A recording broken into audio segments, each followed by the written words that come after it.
Hi everyone and welcome to this new video. I'm Alvise and today we're talking about something fundamental, which AI model you should actually use when you're working on WordPress with an AI agent using Novamira, the free open source WordPress plugin that gives AI agents full access to your WordPress site through MCP, and Novamira Pro, the add-on that unlocks builder-specific abilities like Elementor and Bricks. When the agent gets stuck, retrying, looping, going nowhere, most of the time it's not the plugin or the AI. It's the wrong model for that task, and not knowing that you can switch mid-session without losing anything. So we'll talk about 3 simple rules to pick well from the start and to course correct on the fly when needed. So let's begin. Let's get started right away with rule number 1. Pick the model based on the hardest step. The agent has 2 kinds of tools at its disposal. There are the specialized abilities like editing an Elementor element or adding a Bricks widget, and all the other features that Novamira Pro offers today and that will keep adding. They're surgical. The agent calls a tool and the right thing happens. In this case, smaller, faster models handles them just fine since there's very little room to get it wrong. And then there's custom PHP code written by the AI on the fly, which is the heart of Novamira Free. This is the power tool. The agent writes the code, runs it through Novamira Free, and gets the results back. This is the case where model quality makes the difference. Not all PHP is equal either.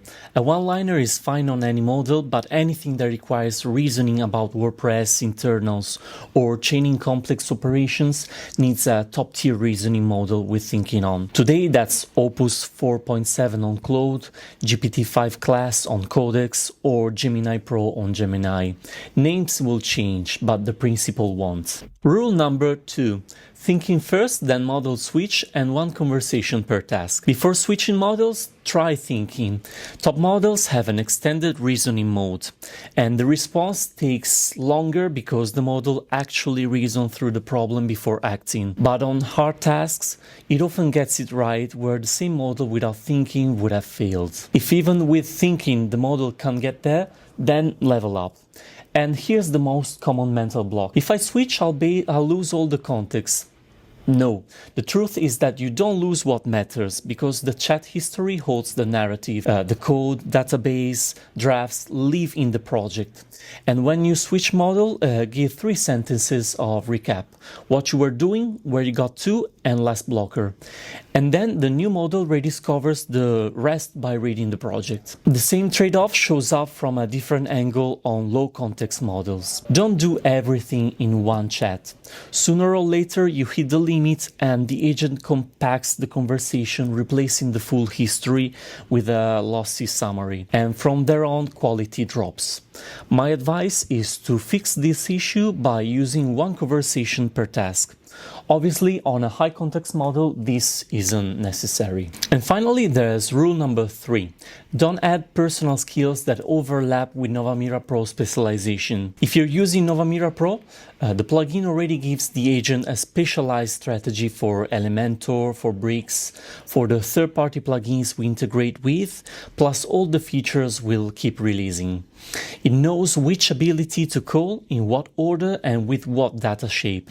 So, if Pro covers Elementor, Bricks, or any plugin with a DIT support for, don't add your own skill on top because it will only conflict with Pro's specialization. So, the agent doesn't know which one wins, and the result ends up being inconsistent. Personal skills are great for things neither Novamira Free nor Novamira Pro covers. For example, for your team's deployment workflow, your content guidelines, your design system, or your project glossary. So let the specialization do its job. So try to apply these rules and you'll stop watching your AI agent slam into the same error and start getting actual work done. If this content was useful, hit like, subscribe for more WordPress tutorials, and you'll find the link to the Novamira docs in the description. And I'll see you in the next video.